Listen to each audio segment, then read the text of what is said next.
Jiwatma Gatotkaca. Jiwatma itu yang bisa membuka gerbang penjara yang mulia Aswatthama. Hey hey hey, selamat bergabung kembali di channel BB69.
Kemenangan kita menghabisi seluruh keturunan Pandawa.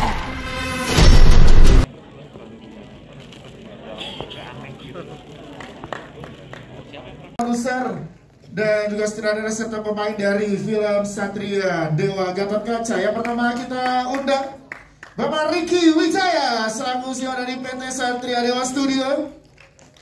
Kita undang bersama dengan kita Pak Ricky. Kemudian ada Bapak Mukhtar Sharman selaku VP Operation PT Satria Dewa Studio. Kemudian Bapak Francis Wanandi selaku Komisioner PT Satria Dewa Studio. Boleh berada di depan Pak? Yes, silahkan. Kemudian kita undang sebagai produser ada Mbak Syarina Judisari. Silakan. Jaketnya ditandain. Ditandain. Sutradara dari film Satria Dewa Gatotkaca, tepuk tangan paling meriah dong untuk the one and only Mas Hanung Bramantyo. Yes, Mas Hanung bikin kita merinding 2 jam ini ya. Kemudian dari Warner Music Indonesia yang mensupport kita di original soundtrack yaitu Patriari Sena Wirawan dari Warner Music Indonesia. Kayaknya kalau KKI lebih mahal ya. Silakan bergabung. Dan ini dia kita undang para pemain dari film Satria Dewa Gatotkaca. Rizky Nazar, Yasmin Napper, Omar Daniel. Kita tunggu sebentar. Yasmin Napper. Oke, tepuk tangan dong. Yes, Omar Daniel. Siapa yang mau dipanah sama Omar? Ali Fikri. Di mana G? Ini dia. Ali Fikri itu biasanya kalau masuk salto loh dia loh. Oh, oke. Sudah ada Ali Fikri, ada Ibu Yati Surahma.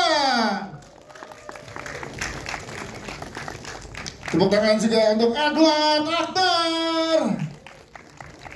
Mana nih teman-teman media, tepuk tangannya yang meriah dong. Yes. Ini dia Mas Edward Akbar, boleh berada di sebelah sini Mas Edward, boleh. Kemudian kita undang juga ada Sigi Wimala.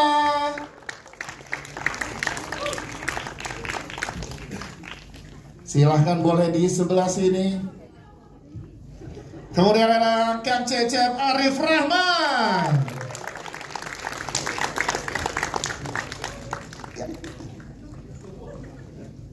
Kang Cecep boleh bergabung bersama kita bersama dengan juga Kang Yayan Ruhian. Mas Anung memberikan kita pertarungan pertama antara Kang Cecep dan juga Kang Yayan ya. Silakan bersama dengan kita. Kang Cecep dan juga Kang Yayan berada di depan sini di sebelah Mbak Sigi. Iya. Tepuk tangan dong. Jadi kita sampai wow gitu sambil dapat sambil Oke, selanjutnya bersama dengan kita undang ada Sasa Utari. Silakan masuk, Sasa. Oke, kemudian ada Ismi Melinda. Ada Luis Joko. Silahkan langsung masuk berbondong-bondong teman-teman. Sasa boleh isi di tengah dulu, Sa? Boleh, yes. Oke, kemudian ada Nizam Taskia, Jerome Kurnia, ada Eki Kui, ada Mbak Rowena Umbo, ada Gilang Baskara. Hari ini banyak banget nih spesial buat teman-teman media yang hadir ya. Silahkan Mbak Rowena dan juga Gilang Baskara bersama dengan kita. Oke, ada satu lagi surprise untuk teman-teman. Ada Jordan juga, tepuk tangan untuk Jordan. Pak Gilmas boleh sebelah sini, Pak Gilmas. Iya. Dan juga ada satu kejutan buat teman-teman media yang juga tadi di akhir kita beritahu juga yang sebagai aswata pada Fadi Nuril.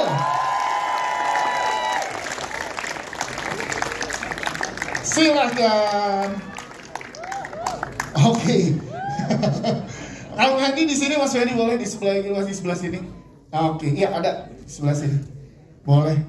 Semua sebagian masih di jalan dan belum hadir bersama dengan kita. Tapi sekali lagi buat teman-teman media dan tamu undangan yang hadir, tepuk tangan yang paling meriah dong untuk Satria Dewa Gatot Kaca.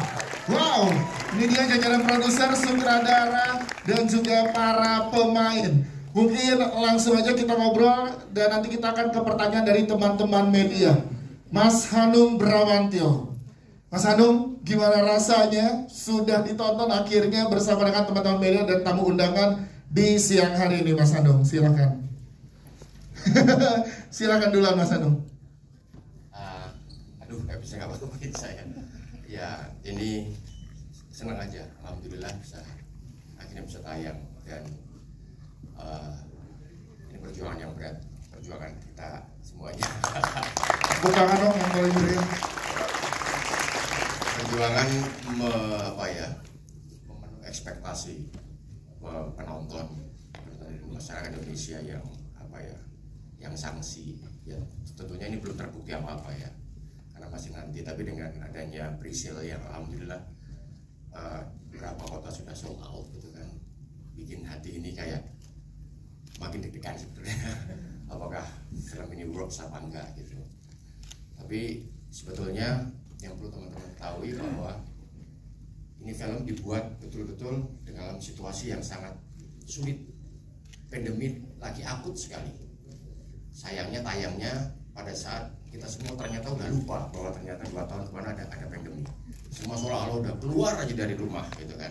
Euforia merayakan ini itu apa segala macam. Tapi yang teman-teman semua tahu dan minta tolong dikabarkan bahwa ini film yang tadinya kita punya konsep yang lebih besar dari ini.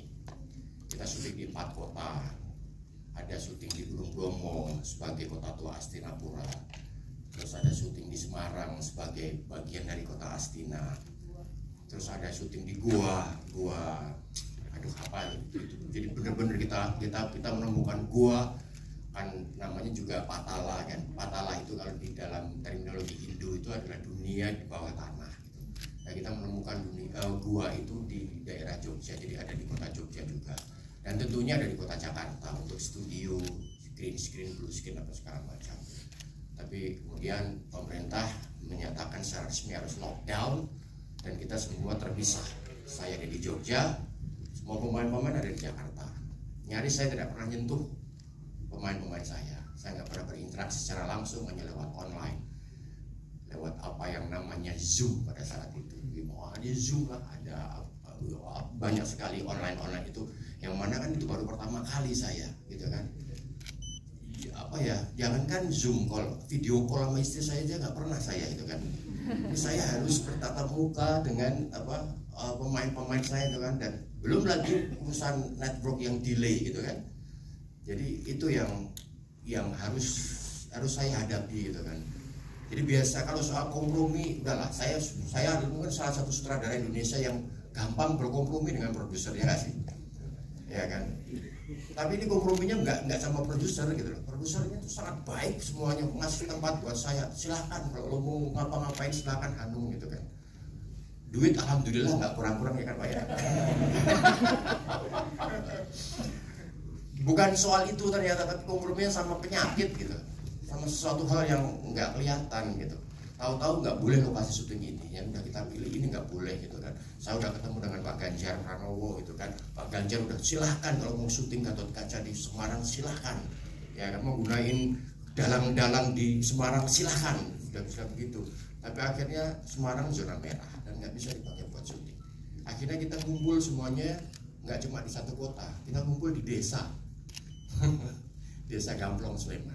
Dan kita membuat kota. Saya bilang Mbak Ai sebagai produser Mbak Ai, kita bikin kota gimana Mbak Ai? Ya udah ya bikin kota ya. Akhirnya bikin kota lah kita. Yang nggak seperti Hollywood ya, kita bikin kotanya ya. Namanya juga dalam keadaan juga terbatas. Boro-boro bikin kota seperti Hollywood gitu kan, orang tukang kayu, tukang batu aja pada lockdown gimana? Ya kan, jadi susah. Dan saya mengucapkan terima kasih yang sebesar pada masyarakat Gamplong. Masyarakat desa yang melihat orang Jakarta datang ke desanya semua resisten. Semua tempat ketika melihat orang Jakarta pada saat itu semua resisten. Kampung apa segala macam, Jakarta ya, dari Jakarta ya, semua resisten. Itu kita berhadapan dengan itu gitu kan. Dan waktu itu belum ada swab, PCR, mewah sekali ada teman-teman ada PCR sekarang. Dulu enggak, dulu namanya rapid, disuntik. Antigen enggak dong. Rapid, disuntik, dicoblos. Bayangin tiap hari dicoblos, tiap hari dicoblos. Kang Yayan itu pengalaman. Silakan tanya sendiri Kang Yayan. Jadi seru banget pengalaman ya Mas Hanung ya. Tepuk tangan dong sekali lagi untuk Mas Hanung Bramantyo. Pasti nanti akan ada banyak lagi yang diceritakan dari pertanyaan-pertanyaan teman-teman media. Kita ke Mbak Ai dulu sebagai produser. Mbak Ai, kita tahu pertama kali ketemu dengan teman-teman media pada saat itu juga online, ya kan Mbak Ai? Boleh ceritakan perjuangannya sampai dengan detik ini Mbak Ai? Akhirnya bentar lagi tayang di seluruh Indonesia Mbak Ai, silakan. Kalau sekarang sih saya sudah agak lupa ya Mas. Maksudnya saking saya banyak terlibat dalam pekerjaan-pekerjaan yang tidak memungkinkan. Tetapi satu yang membuat saya stres adalah ini satu. Si Satria Dewa Gatot-Kaca. Itu selalu saya bilang, saya tidak pernah stres, tapi ini stres-stresnya dalam arti kata ini adalah tim yang besar dan saya mempunyai jadwal yang harus kelar. Karena apa? Ini adalah film yang mempunyai bentuk yang berbeda karena banyak sponsor. Jadi secara komersial, saya berterima kasih di sini banyak bapak-bapak eksekutif producer dan marketing sales yang luar biasa sehingga bisa menjual sebuah konsep. Tetapi resikonya ada di saya dan Mas Hanung bahwa film itu harus selesai sesuai schedule. Kan nggak mungkin ya, schedule itu berkaitan dengan program promo dari para sponsor ini sendiri. Jadi di satu pihak itu menyenangkan, ada sebuah film yang ternyata sangat diminati. Dulu kalau jualan film tuh susah banget loh. Lebih gampang jualan yang namanya konser, walaupun konser cuma didatengin maksimal 50.000. Ini mungkin bisa 1 juta, 2 juta, tapi susah meyakinkan. Tetapi tim ini luar biasa. Jadi di situ tugas saya adalah menyelesaikan. Tapi kemudian ada lockdown dan lain-lain. Jadi tingkat stresnya ada di sana. Tetapi saya selalu mengatakan saya bersyukur saya mengambil Mas Hanung sebagai partner saya di lapangan karena saya tahu film ini ekspektasi orang sangat tinggi sehingga saya harus membentuk tim yang chemistry-nya sudah sesuai. Bukan nggak berarti nggak ada berantem sama Mas Hanung. Oh ini nggak bisa, ini mau bangun ini tahu-tahu di tengah-tengah enggak, saya mau ini. Mas Hanung kan otaknya lompat-lompat ya. Jadi kalau nggak ngerti susah. Atau saya juga orangnya begitu, saya juga keras. Jadi sama-sama saling memahami. Lebih ke situ sih. Jadi kalau dibilang halangan atau rintangan, semua film sama. Perbedaannya ini adalah film dengan ekspektasi yang sangat tinggi, kemudian schedule sudah harus terdeliver karena banyak sponsor, dan tentunya film pertama dari Jakarta dengan kru besar yang moving ke Jogja. Sehingga untuk melakukan itu saya masuk pada tim untuk protokol syuting. Karena kalau itu tidak dibuka, ini tidak bisa jalan. Jadi jalannya panjang sekali. Jadi film bukan melalui film, tapi saya melalui berbagai macam hal. Dan itu membuat stres. Namun demikian, karena ini vibe-nya sangat positif sekarang, dan saya bilang saya mules. Ini sampai lahiran, sampai nanti memang tiket betul-betul sesuai dengan target. Saya ditargetkan sih sama Pak Francis, jangan lupa ya Pak, nanti lebih satu aja saya sudah harus dapat bonus. Jadi saya mengatakan bukan masalah bonusnya ya Pak ya, tetapi ini adalah karya bersama, Ya. di mana karya ini adalah sesuatu yang sulit untuk menjelaskan. Ada silsilah, ada segala macam, menjelaskan itu sulit untuk film yang pertama ya. Film kedua mungkin akan lebih ringan, akan lebih apa. Tetapi kami berharap di sini segala halang rintang yang sudah kita lalui itu dapat terbayarkan dengan respon yang baik. Dan saya juga mengharapkan dari teman-teman media bahwa dengan segala apa yang kita ceritakan kesulitan ini, bukan kita merengek, oh tolong dong tulis yang bagus, enggak, tetapi lebih fair untuk bisa memandang. Kan kadang-kadang netizen ya suka membayangkan, oh bukan kayak Hollywood ini, ya mau gimana gitu ya, bukan gitu. Tetapi kita berusaha berkarya untuk bisa menuju ke arah sana, dan saya optimis bahwa dengan deretan case-case ini yang ternyata juga sangat loyal terhadap kita ya, untuk bisa menciptakan sebuah universe yang baru, dan juga dengan bapak-bapak yang sangat luar biasa ini mendukungnya, saya yakin bahwa universe ini bisa bergulir, bukan cuma berhenti di Gatot Kaca, tetapi Gatot Kaca ini berhasil, maka kita akan menggulirkan universe dengan series yang lainnya. Amin. Siap, tepuk tangan untuk Mbak Ai. Kita menuju Pak Ricky Wijaya selaku Risio PT Satria Dewa Studio, Pak, dari Satria Dewa Studio, Pak Ricky. Support yang luar biasa dari langkah awal dari Satria Dewa Studio nih Pak, dengan Gatot Kaca. Nah ini gimana supportnya pada saat itu, karena benar yang diceritakan Bayi dan juga Mas Sandung selama 2 tahun ini berjibaku dengan banyak hal gitu Pak. Nah dukungan yang Mas Sandung dan juga Bayi dan juga diberikan sama Pak Ricky dari Satria Dewa Studio, seperti apa bisa diceritakan ke teman-teman media Pak? Terima kasih teman-teman media. Yang pertama, hari ini pasti dari tadi pertama kali saya masuk merinding ya, merinding goosebumps. Akhirnya sampai hari ini kita bisa gala premier Gatot Kaca. Nah, terima kasih saya kepada Pak Francis yang sudah mengajak saya untuk masuk ke proyek ini, loyalitas semua cast, kru, dan yang paling penting hari ini mau saya sampaikan adalah terima kasih juga kepada back office yang sudah mendukung back office-nya Satria Dewa Studio, yang selama masa pandemi dari berapa puluh orang berkurang dan akhirnya tinggal berapa sekarang? Berapa Pak Motar? Tinggal dikit. Nah, sampai hari ini dan masih bertahan, itu luar biasa. Saya lihat sendiri. Tadi kalau Mas Anung bilang duitnya tetap cukup, nggak benar. Nggak pernah cukup. Tapi akhirnya juga terima kasih kepada para sponsor yang juga sudah bersabar, filmnya nggak bisa keluar, akhirnya menunda sampai hari ini. Sekali lagi terima kasih kepada teman-teman media yang memang benar. Ayo dibantu kita sekarang dari tanggal 6, 7, 8, 9 kita hypekan film Satria Dewa Gatot Kaca. Terima kasih. Siap, terima kasih untuk Pak Ricky Wijaya. Kita ke Pak Mokhtar Syahban dulu. Pak Mokhtar, untuk tim sendiri bagaimana Pak Mokhtar? Ini kita juga tadi mendapatkan cerita benar prosesnya panjang dari tim back office juga banyak, juga ada terseleksi lah sampai dengan sekarang kekompakan sehingga bersama tuh gimana Pak Mokhtar? Pak Ricky? 3 tahun bahkan perjalanan ini, Pak Mokhtar silakan. Saya pertama-tama ingin mengucapkan terima kasih kepada teman-teman media atas dukungannya. Saya mau bernostalgia sedikit dengan Pak Francis. Jadi proyek ini sebenarnya idenya mulai hampir 4 tahun ya, Pak Francis ya. 4 tahun.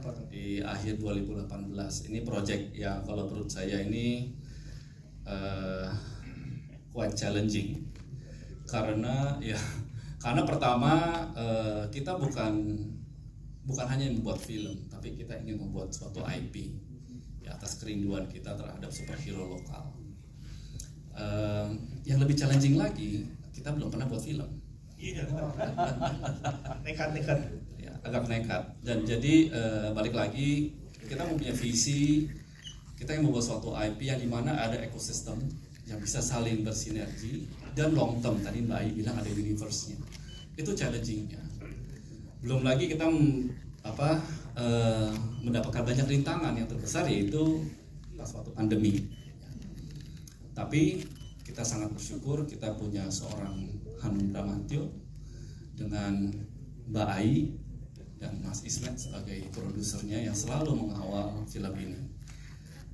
Kita juga mempunyai cast yang all out, ya, cast and crew yang all out pada waktu pandemi dalam syuting, setelah syuting supportnya sangat luar biasa.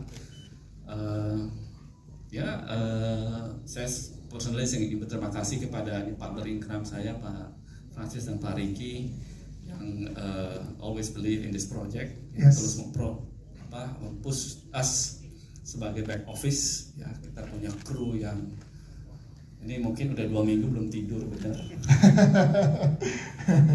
Akhirnya kita bisa sampai hari ini. Tapi banyak sekali yang saya juga ingin berterima kasih, khususnya dengan pihak Tri, dengan Warner, ya, ada Lumine, waduh, yang tidak bisa saya buka satu-satu, tapi ya kita bisa sampai hari ini, saya sangat bersyukur lah. Tepuk tangan dong untuk kerjasama tim yang luar biasa. Pak Francis, ini menggabungkan nggak mudah, menggabungkan nama-nama besar seperti para cast, ya kan, sutradara, produser, dan juga seluruh tim yang ada di sini. Ekspektasinya nanti pada saat tanggal 9 untuk masyarakat Indonesia, mumpung teman-teman media ada di sini, Pak Francis, apa yang ingin disampaikan kepada teman-teman penonton di Indonesia? Ya, tentu kita harapkan animo terutama kalangan muda ya untuk lebih mengapresiasi film-film Indonesia. Dalam hal ini kita memilih genre superhero ya, Indonesia yang kita ciptakan melalui cerita-cerita wayang segala macam bisa kembali dibangkitkan lah untuk masyarakat Indonesia. Tapi tadi sedikit menambah Pak Mokhtar dan Pak Riki, ya sebetulnya ya ini udah cita-cita lama, karena kebetulan saya dan Pak Mokhtar sekolah di Walt Disney juga zaman dulu 20 tahun yang lalu. Dan kita sekarang punya cita-cita kenapa film Indonesia terutama yang berkarakter superhero tidak juga bisa menjadi hero di tuan rumah sendiri. Jadi cita-cita yang kita harapkan bisa terwujud di dalam film Gatotkaca ini. Dan kemudian formulanya sebetulnya 2 sih kalau boleh saya sharing ya. Satu, nasionalisme. Karena memang kita lihat waktu saya sama beliau juga terlibat di Asian Games, kita lihat kok bisa lah masyarakat Indonesia diapresiasi dunia kok. Asal kita mau punya kepercayaan dan punya nasionalisme. Jadi modal saya kemarin itu cuma 2 itu aja. Satu, nasionalisme yang tinggi bahwa kita harus bisa. Kedua adalah faktor trust. Nah, ini yang saya ingin tekankan dengan dinamika yang ada, COVID segala macam. Saya sangat berterima kasih terutama AI, Hanung, Kas, yang lain-lainnya. Ada up and down, tapi mereka betul-betul percaya bahwa suatu saat film ini akan jadi dan akan kita harapkan bisa berhasil di waktu-waktu mendatang. Terima kasih. Tepuk tangan dong untuk Pak Francis.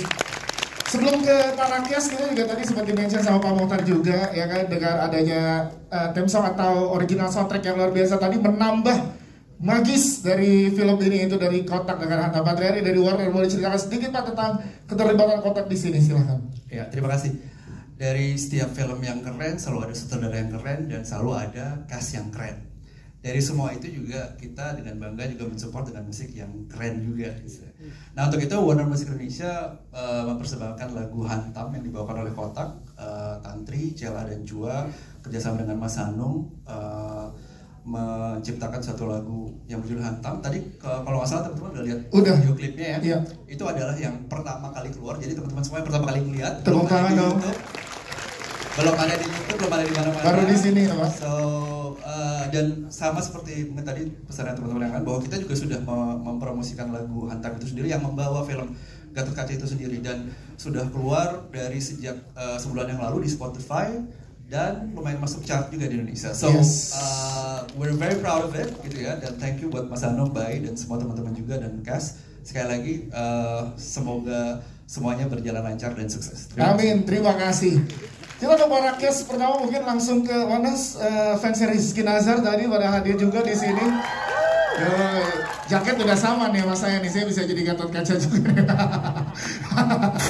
Tuh langsung begitu deh. Jadi, oke, emang Rizky yang ditakdirkan jadi Gatotkaca. Ki, ceritain ke teman-teman, lo membuat teman-teman yang ada di sini. Iya senyum-senyum, iya ikutan nangis, iya. Mana tadi yang ikutan senyum-senyum pas dipegang tangannya? Padahal yang dipegang tangannya Yasmin loh. Yang senyum-senyum yang sebelah situ. Ki, ini proyek yang luar biasa untuk seorang karir dari seorang Rizky Nazar. Akhirnya hari ini gala premier dan tanggal 9 tayang di seluruh Indonesia. Ceritain ke teman-teman media gimana perasaan lo saat ini, Ki? Ya mungkin sama kayak semua deg-degan ya, deg-degan banget sih kalau gue sih. Ya sebelum 2 tahun kemarin pas syuting juga, sebelum ngejalanin syuting setiap hari pun gue ngerasa kayak deg-degan nih, bayang-bayang Gatot Kaca tuh gak pernah lepas tuh, pagi siang malam Gatot Kaca gimana. Ya setelah syutingnya selesai, ya deg-degan yang 2 tahun lalu balik lagi nih sekarang, malah mungkin bertambah. Jadi ya semoga filmnya bisa yang nonton enjoy dan ya bisa sesuai ekspektasi. Rizky Nazar, tangan dong. Yasmin, boleh ceritain dong. Yasmin tapi luar biasa, tepuk tangan dari penonton juga luar biasa untuk karakter Yasmin. Boleh ceritain ke teman-teman media, Yasmin? Karakter? Yes, gimana mendalami, ya aduh gini nih bikin kita seneng, tapi juga ada gimana teman-teman tadi fansnya di sini teriak-teriak sepanjang film juga. Silakan Yasmin. Well, for my feelings aku sama si Rizky, aku lagi deg-degan banget. Dan terutama aku excited karena aku juga sebenarnya belum nonton, jadi kalian nonton sebelum aku.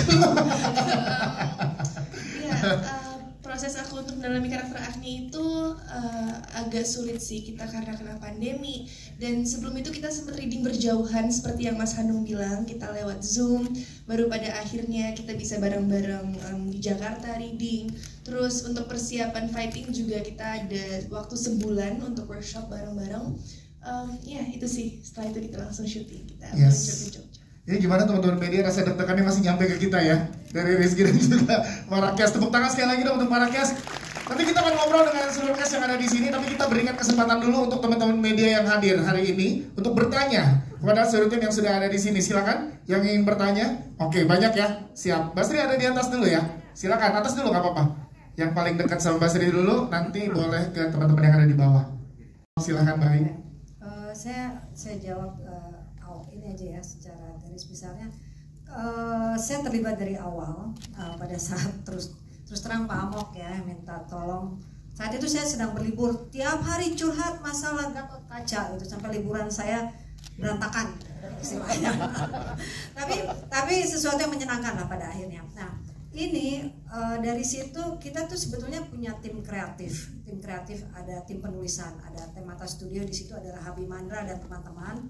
Kemudian baru saya kombinasikan dengan Mas Hanung. Jadi kalau Rahabi ini kan dari anak muda ya, dari format anak muda yang dia tidak terlalu tahu, tidak terlalu paham Mahabharata sepaham Mas Hanung. Kemudian kita juga mengajak dari tim UI. Di situ juga karena kita juga agak takut apakah ini nanti akan diserang atau tidak, kan biasa kan begitu ya. Mungkin kalau yang muda-muda senang, tapi pada yang tua bilang apaan sih ini gitu ya. Tetapi dari situ kita mendapatkan insight. Jadi ada pengawalan dari Mas Hanung juga masuk ke UGM ya Mas ya. Jadi beberapa pihak sudah merapat kepada kita. Hasilnya adalah seperti ini. Jadi kalaupun dia sefleksibel ini gitu loh. Jadi paling aman adalah dengan mengatakan ini keturunan-keturunan. Tetapi nanti di umbrellanya ya tetap filosofi-filosofi itu tetap akan dibawa. Dan kita kalau universe tuh sebetulnya kemarin juga sudah di launch ya, sudah di announce. Berikutnya adalah Arjuna. Nanti nggak tahu ya, siapa tahu saya masih ikut dalam ya, nggak, karena ini kalau semakin besar seharusnya memang ada pembagian tim kreatif mana apa segala macam, karena kalau enggak ya susah. Tetapi buku putihnya itu memang harus dibentuk.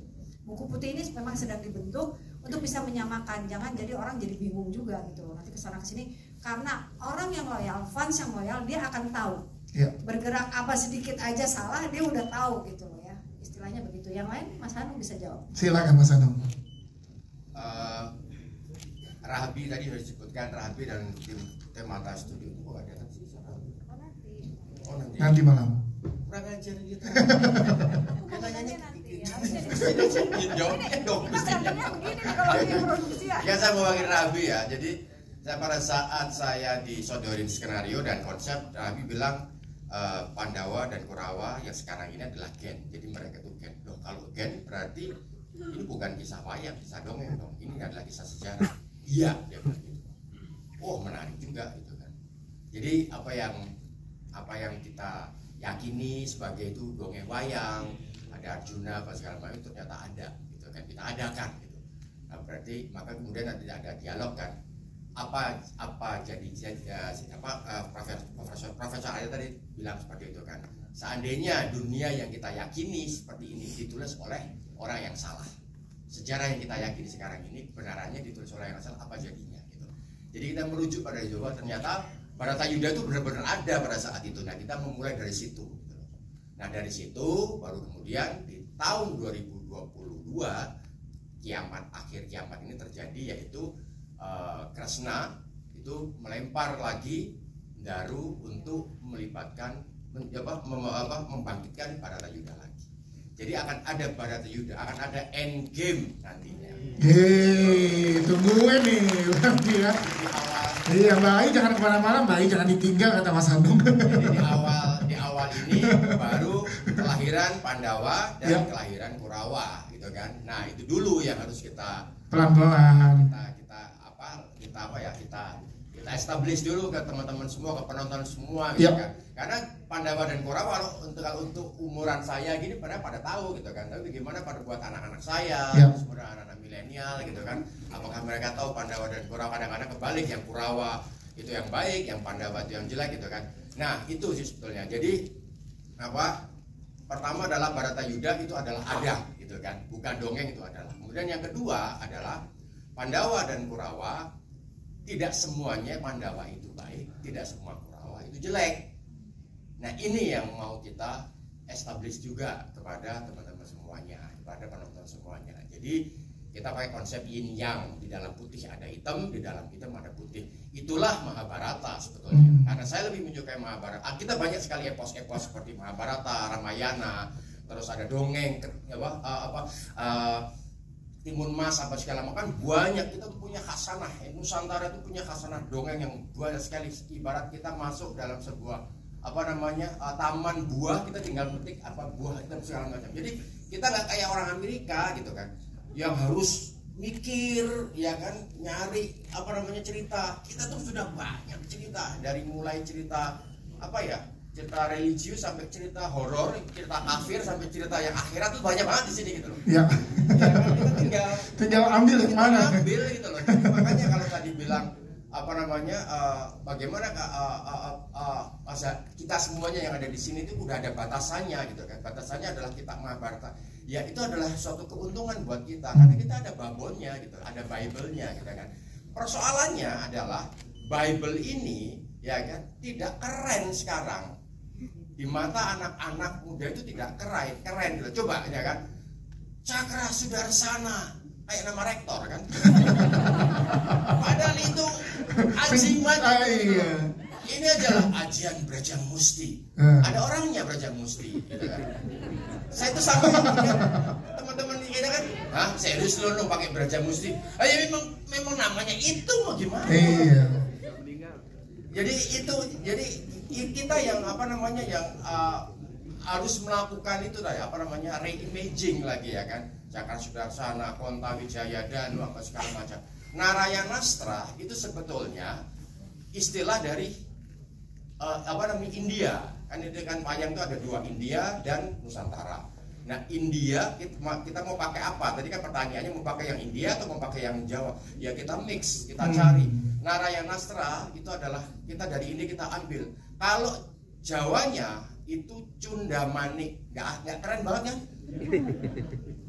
Ya kan? Tolong kasih Cundamanik, nah kan nggak atas. Dan kita tuh ada begitunya gitu loh. Kalau kita dibebaskan pakai senjata apa aja kan kita bisa mengarang yang keren-keren gitu kan, ya kan? Tapi kan kita nggak bisa gitu. Itu sudah ada babonnya. Jadi itu yang harus kita olah lah intinya dengan tim dari Temata dan kita semuanya yang ada di sini. Gimana caranya wayang Gatotkaca ini atau universe ini tuh menjadi keren? Karena tidak hanya kita, universe kita yang akan tertolong, tapi lihatlah wayang orang Barata, sepi banget penontonnya. Lihatlah Taman Mini Indonesia Indah, ada museum wayang sepi gitu kan. Kalau Gatotkaca ini bisa naik dan bisa keren, itu pasti wayang orang itu juga pasti hidup. Tepuk tangan dong.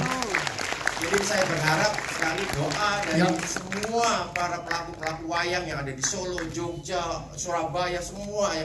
Wayang golek yang ada di Sunda apa segala macam, tokoh cepot, Bagong Semar apa segala macam yang dianggap itu tuh tokoh-tokoh kampungan yang sangat lokal sekali gitu kan, ini bisa naik gitu kan. Maka kita berharap banget, berdoa banget, mungkin semoga ini bisa works di.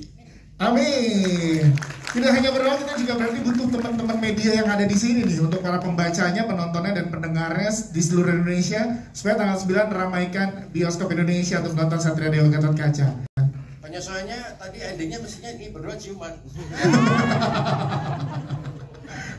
Mau saya share ya nanti di YouTube ada itu. Jadi udah di tag sebenarnya ya. Alternatif ending. Bercanda. Ya itu salah satunya. Jadi mestinya kan ada adegan seperti itulah. Tapi ketika ada itu udah langsung 13 tahun atau bahkan 17 tahun.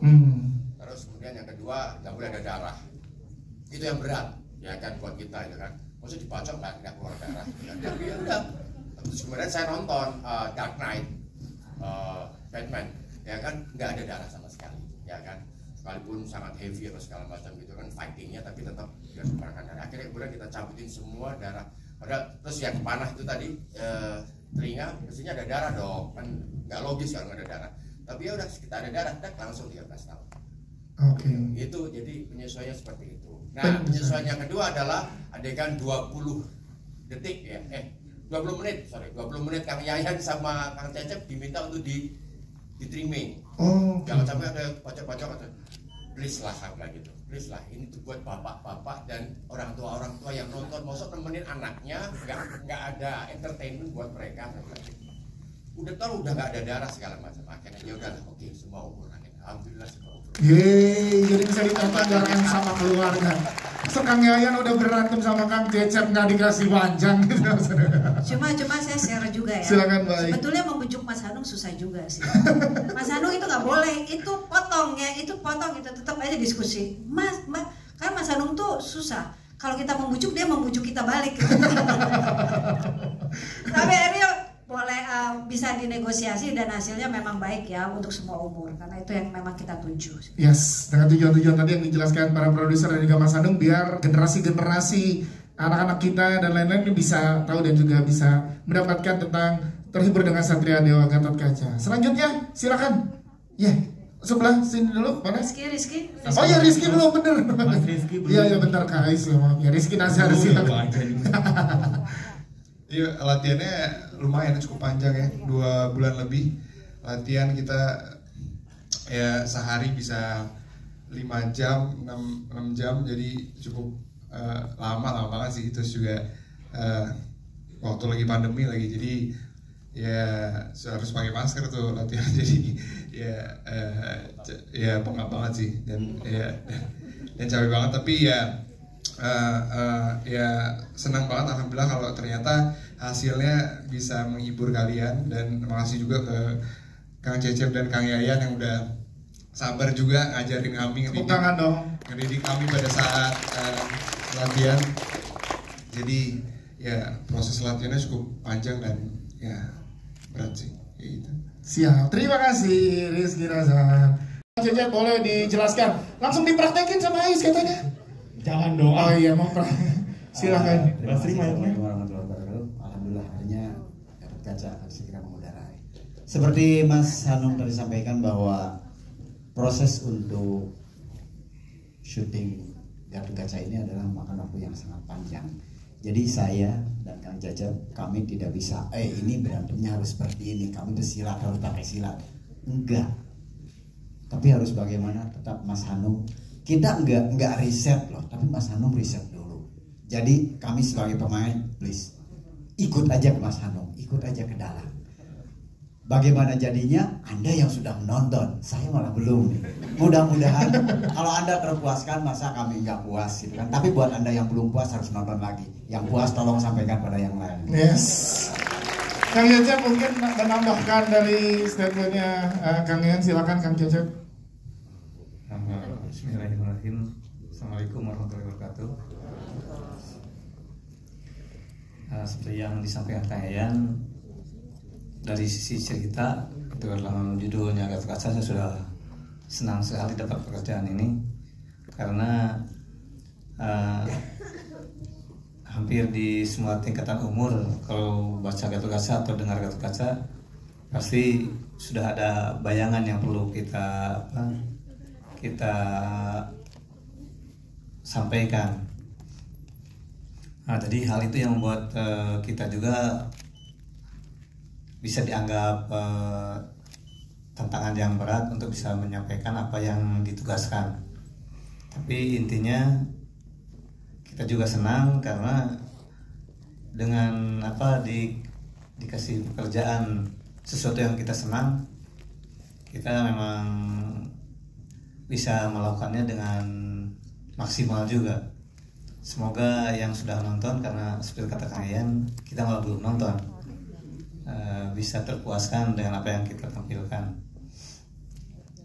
Dan dari sisi pekerjaan, memang kondisi saya waktu syuting belum bisa maksimal karena ada sakit sedikit.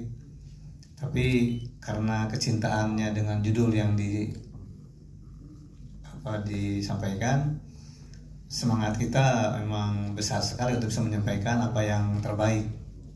Jadi semoga teman-teman yang sudah nonton terpuaskan dengan apa yang kita tampilkan, dan kita bisa berlanjut untuk ke cerita selanjutnya, insyaallah.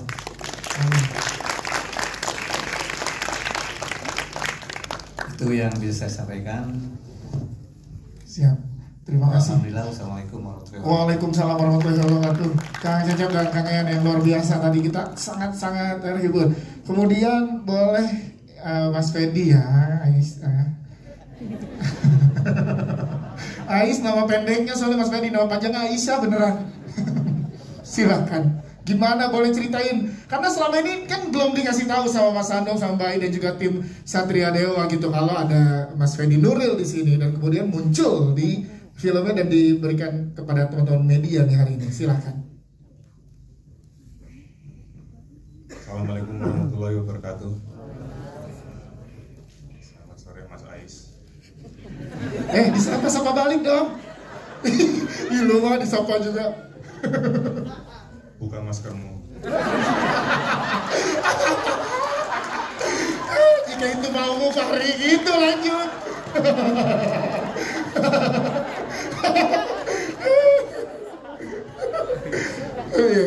Makasih Ais.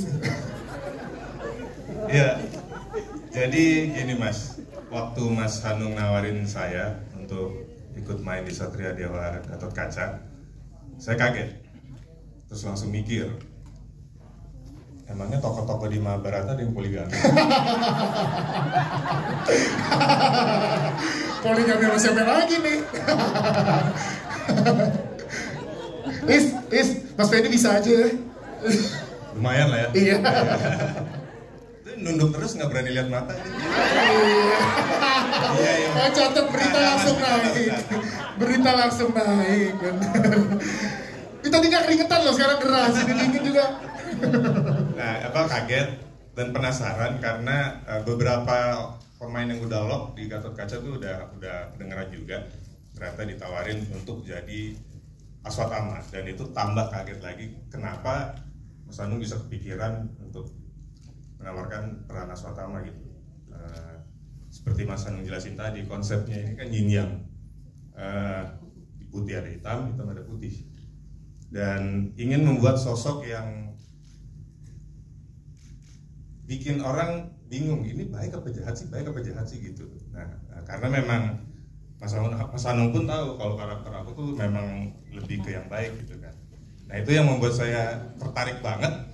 Wah, ini berarti buat saya pribadi sangat menantang. Ya.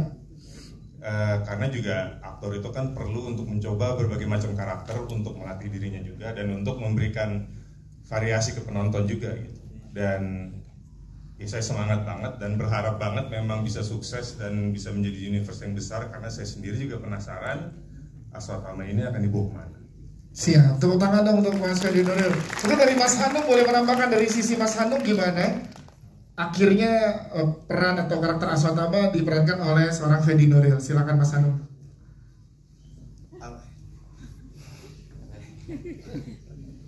Semua umur karena poligaminya dicoret ya. Tadi sebenarnya Swatama udah ada 2 istri. Apa ya? Buat saya itulah hebatnya Mahabharata gitu. Karena kalau teman-teman semuanya memahami membaca Mahabharata, itu di situ ada banyak sekali tokoh-tokoh yang ini mestinya baik, tapi kenapa harus jadi jahat? Terus kemudian itu sebenarnya jahat, tapi kenapa baik?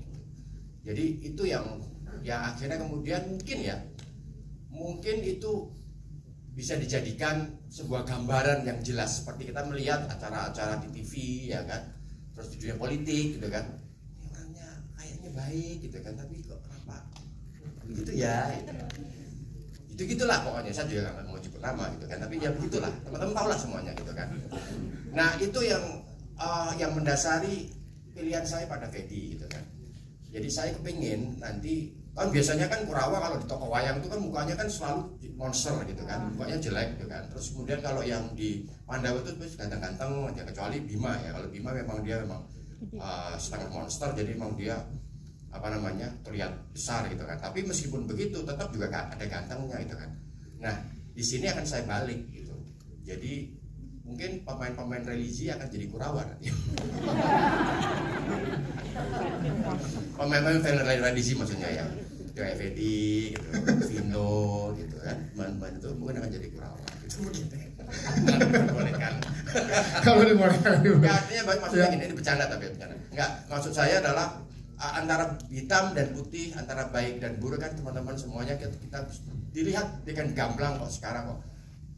Di banyak kasus lah intinya gitu kan, baik dari dunia ekonomi, politik, hukum apa segala macam terlihat gitu loh. Jadi buat apa kita masih harus stereotype gitu kan, artinya Kurawa harus jahat, harus kelihatan angker kayak preman yang ada di sinetron gitu kan, bengis mukanya gitu kan. Enggak, saya nggak mau seperti itu. Bahkan nanti kenapa kostumnya Fedi keluar dengan kostum putih gitu kan, ya karena saya kepengen membalik gitu kan stereotyping itu. Putih selalu identik dengan suci, terus hitam selalu identik dengan gelap gitu kan. Ya kasihan dong orang-orang kulit hitam ya kan, Afro-Amerika ya kan, selalu dianggap sebagai orang yang jahat gitu kan. Sementara yang putih adalah baik, padahal aslinya kan kebalikan. Ya kan, sorry, enggak ya. Oke ya. Awas Mas Anung itu tering jadi headline. Jangan. Bercanda. Nah, artinya kita pengen dalam universe ini menolak stereotyping. Ya. Kan? Kita pengen menolak stereotyping, kita pengen menghadirkan sebuah wacana-wacana yang baru. Itulah makanya kehadiran Fedi ada di sini sangat mengejutkan, termasuk mengejutkan saya juga. Tepuk tangan dong sekali lagi untuk semuanya. Ini semua si Gatot Kaca ini sudah menjadi jagoan kami semua di sini, dan kami ingin juga itu Satria Dewa Gatot Kaca menjadi jagoan dari teman-teman media, dan teman-teman media juga menyampaikan kepada seluruh masyarakat Indonesia untuk menjadikan Satria Dewa Gatot Kaca sebagai jagoan mereka. Jangan kotor. Oke, terima kasih. Sebelum kita foto bersama nih ada Dor. Seperti yin yang gitu, di dalam hitam ada putih, sesuatu ada hitam.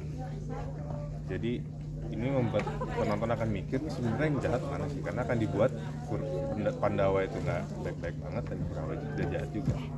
Dan kamu dikenal sosoknya kan memang yang orang baik. Jadi saya perlu sosok yang punya perawakan baik tapi ternyata punya muatan yang berbeda lagi gitu. Jadi ya itu nggak akan bikin penonton nanti merasa akan tertarik sama ceritanya. Jadi ini saya harus bela yang mana gitu. Juga ternyata banyak sekali kode etik dalam memanah gitu, kayak misalnya pada saat kita bawa juga ternyata nggak boleh diarahkan, dan itu juga untuk faktor keamanan juga kita, sedangkan shot-shotnya kan butuh yang di depan kamera harus langsung ke arah orang ya, dan lain-lain, itu harus berhati-hati lagi sih. Menarik apa sih Yasmin yang diambil dari misalkan plastik lagi menarik apa kamu action kan, kamu sendiri harus belajar bela diri mungkin. Iya itu sih tadi workshop itu, ya pokoknya overall it's a new experience for me. Berapa lama Yasmin belajar bela diri? Kan tadi masih ingat sih rasanya gimana fighting sama Kang Cecep sama Kang Yayan, karena ada beberapa scene yang kalian yang kamu tuh 2 kali Iya, senang banget sih, itu suatu pengalaman yang gak bakal pernah gue lupain, bisa fighting bareng friend. Itu salah satu best aktor laga di Indonesia.